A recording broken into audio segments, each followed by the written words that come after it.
사도신경으로 신앙 고백 드리시겠습니다. 전능하사 천지를 만드신 하나님 아버지를 내가 믿사오며 그의 외아들 우리 주 예수 그리스도를 믿사오니 이는 성령으로 잉태하사 동정녀 마리아에게 나시고 본디오 빌라도에게 고난을 받으사 십자가에 못 박혀 죽으시고 장사한 지 사흘 만에 죽은 자 가운데서 다시 살아나시며 하늘에 오르사 전능하신 하나님 우편에 앉아 계시다가 저리로서 산자와 죽은 자를 심판하러 오시리라. 성령을 믿사오며 거룩한 공예와 성도가 서로 교통하는 것과 죄를 사하여 주시는 것과 몸이 다시 사는 것과 영원히 사는 것을 믿사옵나이다. 아멘. 사랑이 많으시고 은혜가 풍성하신 하나님 감사합니다. 오늘도 이렇게 비대면 예배를 통해서 함께 예배를 드리게 하심을 너무나도 감사를 드립니다. 하나님, 코로나 바이러스로 인해서 우리가 잠시 아버지 하나님의 예배가 중단된 상태 가운데 있사오나 하나님께서 이 비대면을 통해서 아버지 하나님 서로가 다시 한번 반성하게 하시고 또한 아버지 성전 안에 와서 아버지 하나님 예배를 드린다는 것이 얼마나 중요하고 감사한 일인지를 다시 한번 깨닫게 하심을 너무나도 감사를 드립니다. 아버지 하나님, 모든 것이 합력하여 선을 이루신다라고 말씀하신 하나님, 오늘 이 시간에도 우리가 아버지 하나님의 어려움을 겪을 때 더욱더 하나님의 선하심을 바라보게 하시고 그 선하심 가운데 우리의 모든 잘잘못들을 회개하며 나아갈 수 있는 귀하고 복된 시간 될 수 있도록 주여 도와주시옵소서. 아버지 하나님, 다시 한번 아버지 예배가 회복되게 하시고 이 성전에 나와서 예배를 드리며 하나님을 찬양하며 하나님을 기뻐할 수 있는 우리 귀한 청소년부가 될 수 있도록 주님 은혜를 베풀어 주시옵소서. 오늘도 아버지 하나님 예배 가운데 나아가기 원합니다. 말씀을 듣기 원합니다. 하나님, 그 말씀 가운데 우리에게 큰 은혜를 허락하여 주시고 그 말씀을 통해서 우리의 삶이 변화되어지는 귀하고 복된 시간 될 수 있도록 주님 도와주시옵소서. 오늘도 주님께서 함께하여 주실 것을 믿사오며 이 모든 말씀 살아계신 우리 주 예수님의 이름으로 감사하며 기도드리옵나이다. 아멘. 할렐루야. 할렐루야. 오늘도 사랑이 많으시고 은혜가 풍성하신 하나님께서 우리에게 위로와 평안함을 주실 줄로 믿습니다. 아멘. 지금 우리는요, 코로나로 인해서 비록 성전에 나와서 예배는 드리지 못하고 있지만 이러한 어려움을 통해서 우리가 더욱 하나님 앞에 우리의 잘못된 삶을 회개하고 하나님을 찾아가는 귀한 시간이 되시기를 간절히 축복합니다. 아멘. 오늘 우리에게 주시는 하나님의 말씀은요, 누가복음 5장 15절에서 20절의 말씀입니다. 누가복음 5장 15절에서 20절의 말씀입니다. 제가 봉독하도록 하겠습니다. 예수의 소문이 더욱 퍼짐에 수많은 무리가 말씀도 듣고 자기 병도 고침을 받고자 하여 모여오되 예수는 물러가사 한적한 곳에서 기도하시니라. 하루는 가르치실 때 갈릴리의 각 마을과 유대와 예루살렘에서 온 바리새인과 율법 교사들이 앉았는데 병을 고치는 주의 능력이 예수와 함께하더라. 한 중풍병자를 사람들이 침상에 메고 와서 예수 앞에 들여놓고자 하였으나 무리 때문에 메고 들어갈 길을 얻지 못한지라. 지붕에 올라가 기와를 벗기고 병자를 침상째 무리 가운데로 예수 앞에 달아내리니 예수께서 그들의 믿음을 보시고 이르시되 이 사람아 내 죄사함을 받았느니라 하시니. 아멘. 자, 오늘 말씀을 전하기 전에 제가 질문 하나 하겠습니다. 여러분들은 믿음이 있나요? 믿음이 있다면 그것을 우리는 어떻게 증명할 수 있을까요? 믿음이라는 것이 과연 증명이 될 수 있는 것인가요? 그런데 성경을 보니까 성경에는 믿음이 증명이 된다라고 말씀하고 있어요. 그 사람이 믿음이 있는지 없는지 확실히 구분이 된다고 성경에서 말해주고 있어요. 누가복음 5장 20절의 말씀을 한번 볼게요. 예수께서 그들의 믿음을 보시고 이르시되 이 사람아 내 죄사함을 받았느니라 하시니. 예수께서 그들의 믿음을 보셨다라고 말씀하고 있어요. 보았다. 그들의 믿음을 보시고 라고 말씀하고 있어요. 그렇다면 믿음은 보이는 것입니까? 아닙니까? 믿음은요, 보이는 것이라는 거예요. 여러분들이 주변을 한번 가만히 살펴보세요. 교회는 다니지만 세상 사람들과 별로 다르지 않게 사는 사람들이 너무너무 많아요. 오히려 저 사람이 교회를 다닌다고? 라고 생각할 정도로 악하게 사는 사람들도 너무너무 많다라는 거예요. 반면에 어떻게 해서든지 하나님의 말씀대로 살아내려고 하는 사람들도 있다는 것입니다. 그것은 무엇으로 평가가 되나요? 바로 그 사람의 삶으로 평가가 된다는 거예요. 그 사람이 어떻게 살아왔는지, 그 사람이 어떻게 살고 있는지, 그 사람이 말씀대로 살고 있는지 그 평가가 그 사람의 믿음의 기준이 된다는 거예요. 우리가 믿고 있다라고 말하는 것은요, 행위를 통해서 드러나기 때문에 그래요. 여러분들의 행위를 통해서 그 사람의 믿음이 있고 없고가 판가름이 된다는 거예요. 나는 교회를 다녀 라고 말을 하면서 믿지 않는 사람들보다 더 악하게 살고 있다면 나는 믿음과는 아무런 상관도 없는 사람이라는 것입니다. 우리가 매주 교회를 빠지지 않고 나와요. 그런데요, 그것으로 우리는 믿음이 있다라고 말하지 않아요. 교회에 와서 말씀을 듣고 그 말씀을 세상 가운데 실천하며 살아가는 사람들을 우리는 믿음이 있다라고 말을 해요. 여러분, 교회가 왜 욕을 먹고 교회가 왜 자꾸 타락한다라고 얘기를 합니까? 말씀은 너무너무 많이 들었어요. 그런데 그 말씀을 실천하고 살아가는 사람들이 너무너무 적다라는 거예요. 말씀을 실천하고 살아갔다면 교회는 더 많이 부흥했을 거예요. 교회는 더 많은 사람들로 가득 채워질 거예요. 그런데 사람들의 핍박 가운데 교회를 질타하고 교회를 조롱하는 이유는 우리가 말씀대로 살지 못하기 때문에 그래요. 그래서 마태복음 5장 16절의 말씀에 보면 이와 같이 너희 빛이 사람 앞에 비치게 하여 그들로 너희 착한 행실을 보고 하늘에 계신 너희 아버지께 영광을 돌리게 하라 라고 말씀하고 있어요. 우리는 빛이라고 말해요. 세상을 비추라고 말씀하고 계세요. 어떻게 비추느냐? 너희 착한 행실을 통해서 하나님께 영광을 돌릴 수 있게 만들라는 거예요. 그런데 세상 사람들보다 더 악하게 살고 있어요. 오히려 저 사람이 예수를 믿는 사람이 아닌 것처럼 살아가는 경우가 더 많다는 거예요. 믿음이 있는 사람은요, 우리의 행위를 통해서 우리의 착한 행실이 드러난다는 거예요. 보여진다는 거예요, 여러분. 우리는 태생부터 악한 사람이기 때문에 우리는 착하게 살 수 없는 존재들이에요. 우리가 성령으로 거듭나지 않으면 착하게 살고 싶어도 착하게 살 수 없다는 거예요. 오늘 말씀을 보니까 5명의 절친이 있었던 것 같아요. 그런데 그 중에 한 친구가 중풍병에 걸려서 죽게 되었습니다. 그러한 모습을 지켜보다 못한 4명의 친구가 그를 침상채 들고 예수님을 찾아가요. 예수님은 무슨 병이든 다 고칠 수 있고 죽은 자도 살리시는 분이라는 소문을 들었기 때문에 그들은 앞뒤 재지 않고 무조건 예수님 앞에 데려다 놓기만 하면 그 중풍병에 걸린 친구가 나을 수 있다는 믿음의 확신을 가지고 예수님을 찾아가는 거예요. 여러분, 믿음은요, 실천을 동반하는 거예요. 우리의 믿음을 어떻게 드러낼 수 있느냐? 행동하는 거예요. 실천하는 거예요.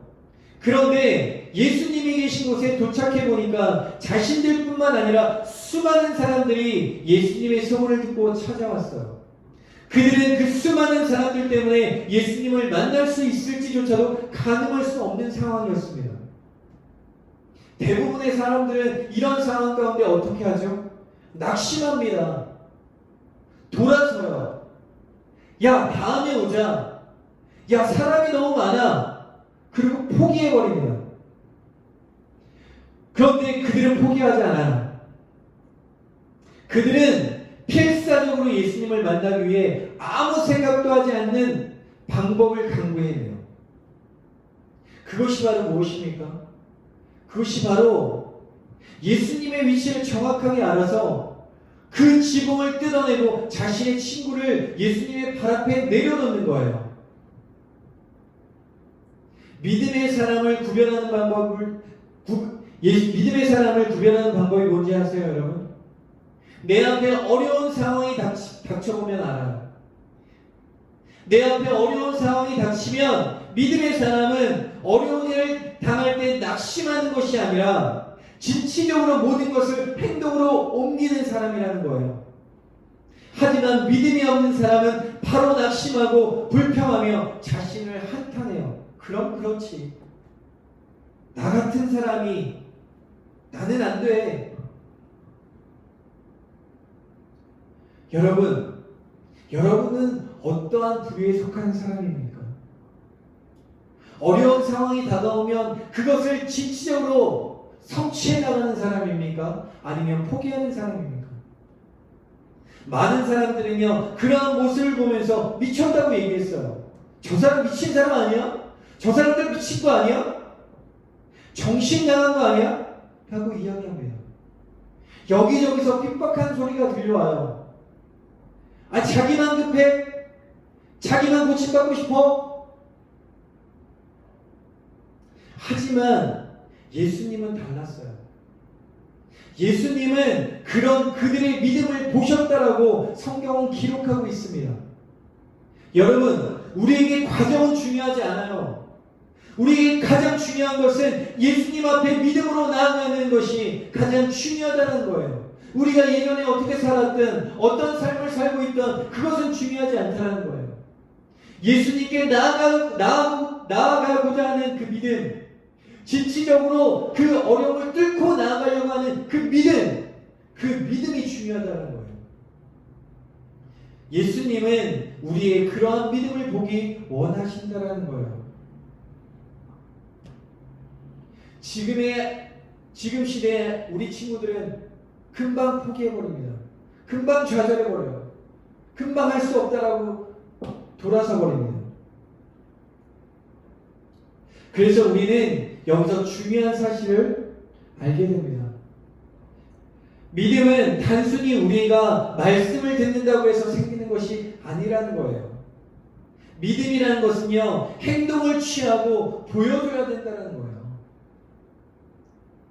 우리가 교회에 나오는 것이 다가 아니라 교회에서 들은 말씀을 세상 가운데 나아가서 실천하며 살아갈 때 그것이 하나님께 영광이 되고 나의 믿음을 드러내 보이는 결과가 된다는 거예요. 목사님은 한때 교회 나오는 것만으로도 나는 믿음이 좋은 사람이라고 착각하며 살았어요. 그런데 여러분, 어느 순간 내 삶을 돌아보고 내 신앙을 돌아보니까 나에게는 믿음이 단 1도 없었다는 거예요. 여러분, 내가 믿음이 있는 사람인지 아닌지 알고 싶나요? 그렇다면 여러분이 사용하는 언어, 내 생각, 내 삶을 돌아보시기 바랍니다. 내 언어가 부정적인데 내가 믿음의 사람이 될 수 있을까요? 내 생각이 부정적인데 내가 믿음의 사람이라고 생각할 수 있을까요? 내 삶이 올바로 살고 있지 못한데 내가 믿음의 사람이라고 말할 수 있을까요? 야고보서 2장 17절에서 18절의 말씀에 보면 이와 같이 행함이 없는 믿음은 그 자체가 죽은 것이다 라고 얘기해요. 무슨 말입니까? 죽은 사람은요, 아무것도 할 수 없어요. 다시 말하면 말씀대로 행하고 실천하며 살아가지 않는다면 너희는 죽은 사람과 같다, 그 말입니다. 죽은 사람은 아무것도 할 수 없어요. 내가 하고 싶어도 할 수 없어요.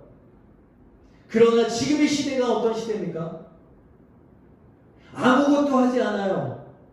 믿음의 실천을 옮기지 않아요. 진취적으로 나가지 않아요. 말씀을 들어도 전혀 반응하지 않습니다. 어떤 사람은 말하기를 너는 믿음이 있고 나는 행함이 있으니 행함이 없는 내 믿음을 내게 보이라. 나는 행함으로 내 믿음을 내게 보이리라 말씀합니다. 4명의 친구들은 예수님께 자신의 믿음을 보였어요. 어떻게 해요? 행함으로. 그들은 분명히 낙심하고 좌절할 수 있는 상황이었습니다. 그런데도 불구하고 그들은 거기에 머물러 있지 않고 믿음으로 예수님 앞에 나아갔다는 거예요. 믿음의 사람은 자신의 행위를 통해서 자신의 믿음을 반드시 드러내 보인다는 것입니다. 우리가 정말 믿음이 있는 청소년부 친구들이라면 다른 믿지 않는 친구들 앞에서 당당히 나는 하나님을 믿는 사람이라는 것을 여러분들의 행동을 통해서 보여줘야 된다는 거예요. 어떻게 보일 수 있을까요? 기도하는 모습을 보이는 거예요. 잘못된 삶을 살고 있는 친구들에게 잘못됐다라고 말할 수 있는 거예요. 그것이 믿음의 행동이에요. 예전에 목사님이 고등학교 친구들을 만났어요. 그런데 이 친구들이 아직도 세상적으로 말끝마다 욕이 섞여 나온 거예요. 이 새끼 저 새끼. 그래서 제가 이렇게 얘기했습니다. 얘들아, 이제 우리 나이도 먹었으니까 욕은 안 했으면 좋겠는데 이제 욕은 그만하자. 그랬더니 갑자기 분위기가 싸해지는 거예요. 그 다음 날부터 애들이 전화를 안 받아요. 연락이 안 돼요. 카톡 확인을 안 해요. 그리고 그 다음 달에 그 친구들 또 만났어요. 몇몇 친구들은 저를 조심하더라고요. 눈치를 보더라고요. 여러분, 우리가 진정한 크리스찬이라면 세상과 다르다는 것을 보여줘야 돼요. 나는 너와 달라. 나는 교회를 다니는 사람이기 때문에 이런 행동을 할 수 없어. 이렇게 살 수 없어. 그리고 우리는 세상과 다르다는 것을 보여줘야 돼요. 예수 믿는 사람은 뭔가 다르다. 저 친구가 믿는 예수라면 나도 한번 믿어보고 싶다라는 마음이 생길 수 있도록 우리는 다른 모습을 보여줘야 돼요.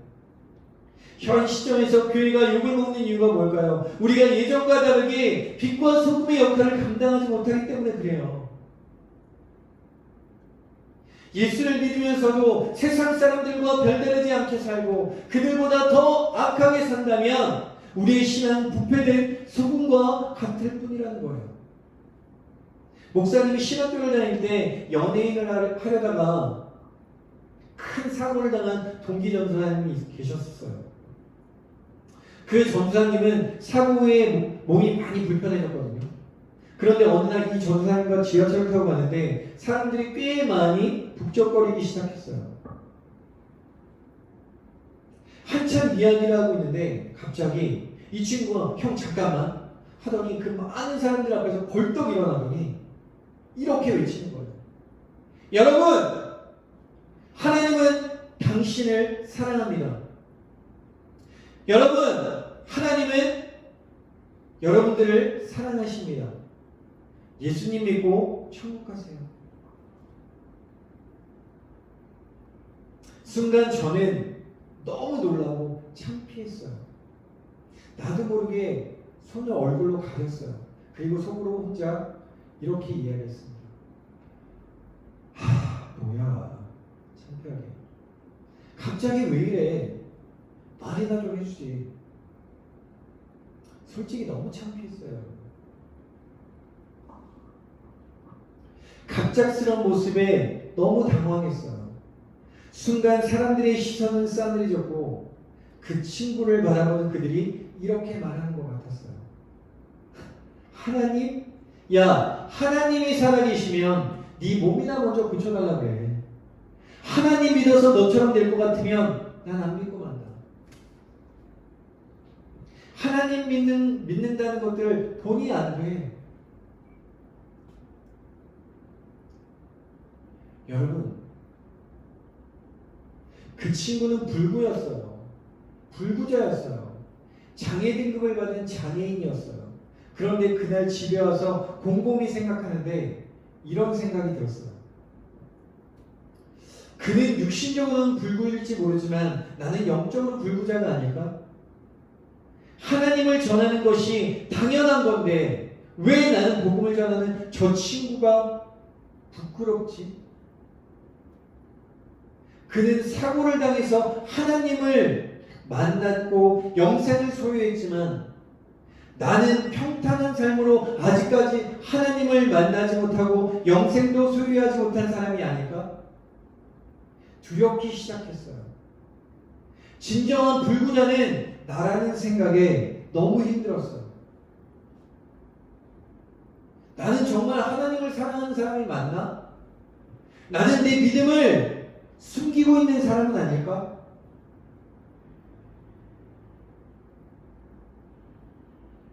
나는 예수님을 믿는다고 하면서 오히려 예수님을 전하는 친구를 부끄러워하는 내 모습에 너무 창피하고 몸둘 바를 몰랐어요. 그 친구는 사고를 통해서 자신의 믿음을 행동으로 모든 사람들에게 보이고 있는 거예요. 여러분, 우리가 하나님 앞에 믿음을 보이지 못한다면 차라리 우리가 이러한 사고를 당해서 내 믿음을 드러낼 수 있는 믿음이 더 하나님이 기뻐하시지 않을까요? 나에게는 아무런 고통이 없어. 예수 믿고 나니까 평탄한 삶만 있어 나에게는. 여러분, 조심해야 돼요. 나에게 아무 일도 닥치지 않고 아무 일도 생기지 않는다면 그것은 더욱더 이상한 거예요. 믿지 않는 다른 사람은 손가락질하고 욕하고 미친놈이라고 말할 수 있어요. 그 친구는 예수님 앞에서 중풍병자를 메고 온 친구들과 같이 자신의 믿음을 보여준 거예요. 여러분들이 예수님 앞에 자신의 믿음을 보이기 시작하면 세상 사람들은 여러분을 향해 손가락질하고 조롱하기 시작할 거예요. 야, 예수를 믿는다고? 야, 교회를 간다고? 여러분들을 조롱하기 시작할 거예요. 그러나 기억하시기 바랍니다. 세상 사람들이 여러분이 믿음을 드러내는 것으로 인해서 여러분을 핍박하고 조롱하고 손가락질을 한다면 기뻐하시기 바랍니다. 우리는 드디어 제대로 된 신앙생활하기 시작하는 첫 단계에 돌입하는 거예요. 지금까지 신앙생활을 다 잊어버리시기 바라요. 지금부터 다시 하나님의 말씀에 순종하기로 다짐하기를 바랍니다. 세상 가운데 자신의 믿음을 드러내며 살기를 간구하세요. 주님이 우리의 믿음을 보시고 우리의 모든 문제를 해결해 주실 수 있도록 사랑하시기 바랍니다. 여러분들의 믿음을 드러내 보이시기 바라요. 세상 가운데 드러내고 가정 가운데 드러내고 친구들에게 드러내고 교회 가운데 드러내시기 바랍니다. 내 앞에 어떤 어려움이 다가온다 할지라도 그 어려움들을 진취적으로 헤쳐나갈 수 있는 우리 친구들이 되기를 바라요. 너 예수 믿어? 나 예수 믿어. 너 교회 다녀? 나 교회 다녀. 너를 보니까 교회를 다니는 친구 같아. 너를 보니까 나도 네가 믿는 예수를 믿고 싶어 라고 말할 수 있는 친구들이 되기를 소원합니다. 나를 보면 오히려 야, 네가 믿는 예수 나는 별로 믿고 싶지 않다. 그런 말 듣는 친구들이 되지 않기를 바라요. 목사님은 창피한 얘기를 하나 할게요. 평생을 30대까지 살아오면서 저는 한 번도 다른 사람에게 내 삶을 통해서 예수님을 증거해 본 적이 없어요. 나를 보는 모든 친구들은 이렇게 얘기했어요. 네가 교회를 다닌다고? 놀랐어요. 그런데요, 여러분, 너무 부끄러운 거예요. 내가 교회를 다니면서도 내 삶을 통해서 예수님이 드러나지 않는다면 우리는 지금 부끄러운 인생을 살고 있는 거예요. 사도 바울은 이렇게 말합니다. 나를 본받으라고 얘기했어요. 나를 본받으라. 여러분과 나는 세상 가운데 이렇게 외칠 수 있나요? 나를 본받으라고. 나를 본받으라 말할 수 있나요? 우린 그런 삶을 살기 원해요. 여러분들의 삶이 세상 가운데 빛이 되고 소금이 되고 이 어두운 세상 가운데 예수를 증거하고 여러분들의 삶을 통해서 예수님의 영광이 나타날 수 있는 그러한 삶이 되기를 원합니다. 말씀을 맺겠습니다. 하나님은요, 우리의 믿음을 보시기 원하세요. 우리의 믿음을 보시기 위해 때로는 사람들이 조롱거리가 되기도 하시고 험난한 장애물을 건너가기도 하신다는 거예요. 그럼에도 불구하고 우리는 낙심하거나 좌절하지 말고 오직 주님만 바라보며 이 4명의 친구들처럼 주님만 바라보며 진취적으로 모든 장애물을 뛰어넘는 믿음의 친구들이 되기를 축원합니다.